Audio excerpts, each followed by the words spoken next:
Mark Rogers TV, the voice of college football, breaking down the Huskies with Chris Fetters on the line from Dogman 247. Chris, of course, there were critics of Washington in 2016 despite making the college football playoff, and I'll raise my hand here because the schedule was awful. Rutgers could not have been predicted. They were typically winning 7 or 8 games, and then they just bottomed out, and they turned out to be an awful team, and that was the Power 5 game non-conference. I think they, and I was going to say too, I think they scheduled that when Greg Schiano was still the head coach, if truth be told. So I think that, I mean, and you know how long it takes to schedule these games in advance. So I think just to add to your point on Rutgers. Yeah, and the USC game turned out to be the one loss. It was the 2-score loss at home, and then USC, many believed, was the best team in the conference by the end of the season. They, of course, got off to the rough start. So we know the situation the Pac-12's in. And this is the best program, the best team, and it's really not that debatable right now. They're not playing the type of schedule in 2019 here that's going to give them the cachet or the game that they can point to and say, we beat them. And so I think it's not setting up well for the Pac-12 to try to prove that they are worthy of a playoff spot when this is the best team, and they've got BYU, Eastern Washington, and Hawaii on the non-conference slate for 2019. It's true. There certainly is no marquee game. I will try to defend the schedule a little bit in terms of the quality of opponent, I think, is a little bit better if you inspect it a little. Like for Eastern Washington, for instance, they made it to the title game for SCS. I mean, they made the what we would call, I guess, the old 1AA final in Texas, and they lost that game, but they have a ton of guys coming back. Now, they lost their senior quarterback, Gage Gubrud, who's actually going to end up at Washington State. He just transferred in. So Washington State found their quarterback for 2019. It happens to be the Eastern quarterback, who's really good. So it's when if you have to go ahead and schedule an FCS opponent, that's about as good as it's going to get. And as Chris Peterson would say too, you've got a ton of kids that went to Eastern Washington that were dreaming of getting a scholarship to play at a place like Washington or Washington State or a Pac-12 school. So they're going to have a chip on their shoulder. And the last couple times that Eastern Washington has come to Washington to play in Seattle, they have been really, really tough games. Like Washington won, I think, in Chris Peterson's first year in 2014. They beat Eastern Washington, but it was 59-52. And the quarterback in that game was Vernon Adams, who subsequently transferred to Oregon the following season. And then the year before that, and I think that was when Cooper Kupp was also playing for Eastern, if I remember correctly, in that 2014 year. And then before that, Washington had to intercept a pass in the end zone in 2011. I think it was Desmond Trufant, who's now with Atlanta.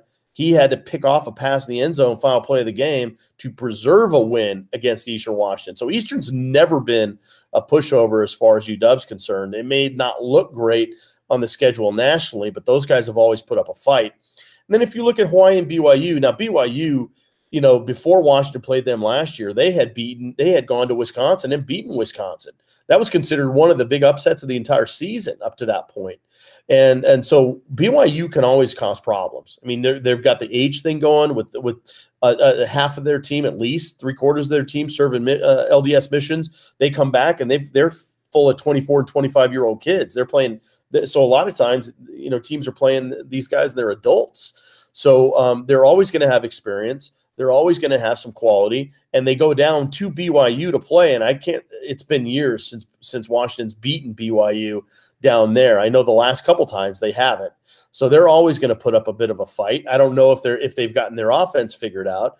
I kind of think that with Kalani Sitake and those guys, I think they've gone away from that fly motion offense that Jeff Grimes was doing for them. I don't know if they're going to do that all the way. I think ultimately kind of depends on what quarterback emerges in fall for them, and then they'll kind of go from there.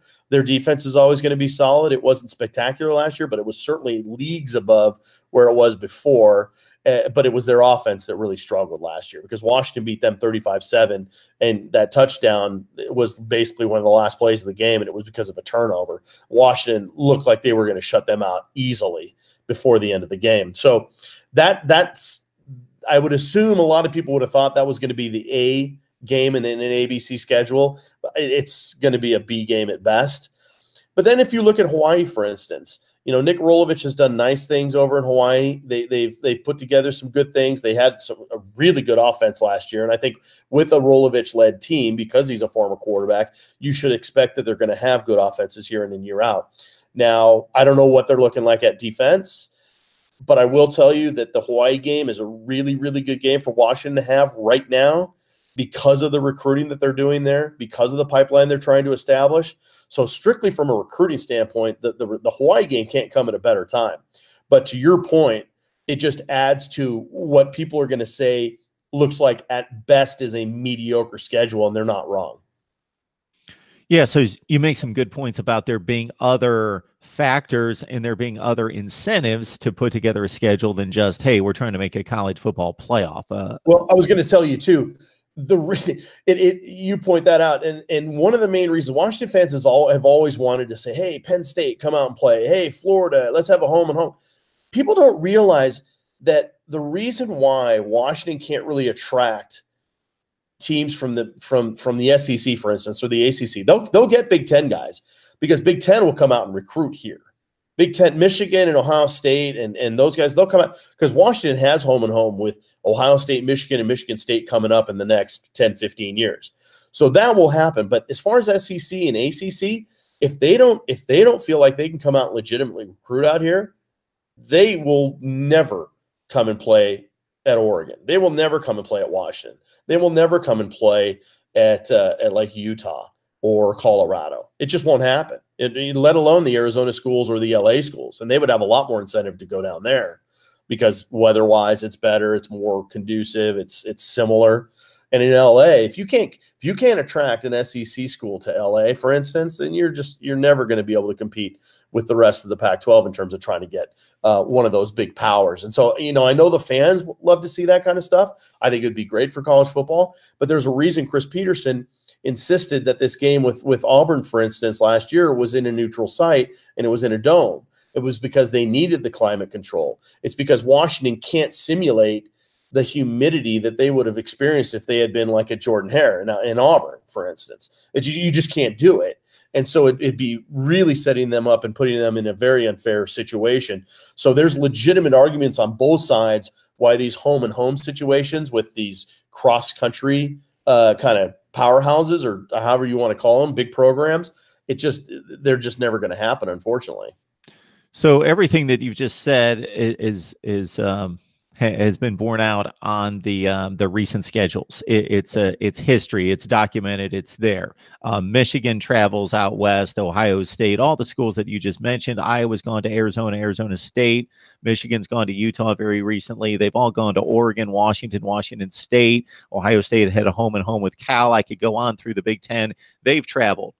As you mentioned, to find when the SEC has gone anywhere is very rare, let alone all the way to the West Coast. Now, there was a time when Auburn traded home and homes with USC, so did Arkansas. Georgia's got something coming up with UCLA in like 5 or 6 years.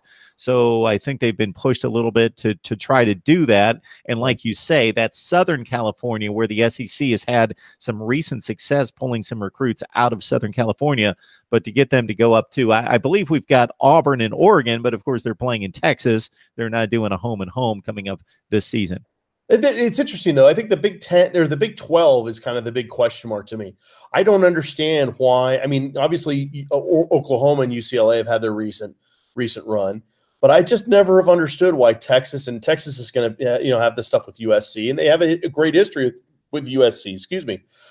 I just have never understood why they have not been able to get the other Pac-12 schools home and homes with the Oklahoma States or the Texas Techs or Kansas States, or, it just seems to me the Big 12 could be a real natural partner for some of these other home and homes besides the big, the Texas, Oklahoma, USC, UCLA. You would think they'd be able to expand beyond that footprint, but it just doesn't feel like they've ever really had a lot of traction going that way. But I would have thought a Big 12 would be a great partner for the Pac-12 to have some more, some more relevant series. Absolutely. And when I look at this schedule for Washington in particular, after looking at non-conference for any team that I look at who do you play in the other division? Because, of course, aside from the Big 12, there is a rotation in place. And especially in the SEC and the ACC, they missed 5 teams. Now, the Pac 12, with only 12 teams in the conference and playing 9 conference games, you only miss 2 teams, but sometimes that can be crucial. And in analyzing the schedules last year, I came across this gem where Arizona was playing schools from the Pac-12 North that went 12-24 the year before in conference, and Utah was playing teams from the Pac-12 North that went 24-12.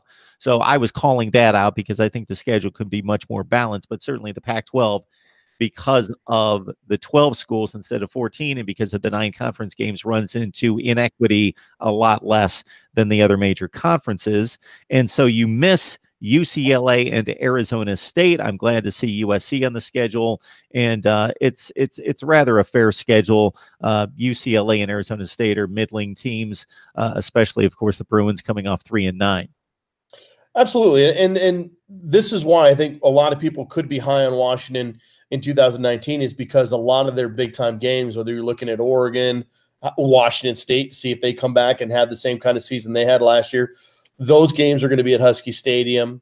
So, Stanford obviously is going to be, around, and we'll see how they do. But that's going to be a big game. That's going to be away. Like you said, USC, that's going to be a big game. But most of these big games right now are going to be at home. And that really is something that's going to benefit, obviously, the Huskies, because I think right now they've got by far the longest home winning streak in the Pac-12 at like 14 games. And I think the next best in the Pac-12 is something like 4 or 5. It's not even close. So Husky Stadium is starting to become a fortress again in terms of really playing up to that home field advantage. And again, when you have your top conference games, almost all of them be in Husky Stadium, that only bodes well. And it's hard not to see how they can't get another double-digit win season in 2019. Mark Rogers TV, the voice of college football. If you like what we do here, hit that like button, subscribe, and share the videos. We got Chris Fetters on the line talking Washington football. You can catch him on 247's platform for the Huskies, Dogman247. Chris, we appreciate the insight, the information, the discussion. It's always a good time. Absolutely. Thank you, Mark.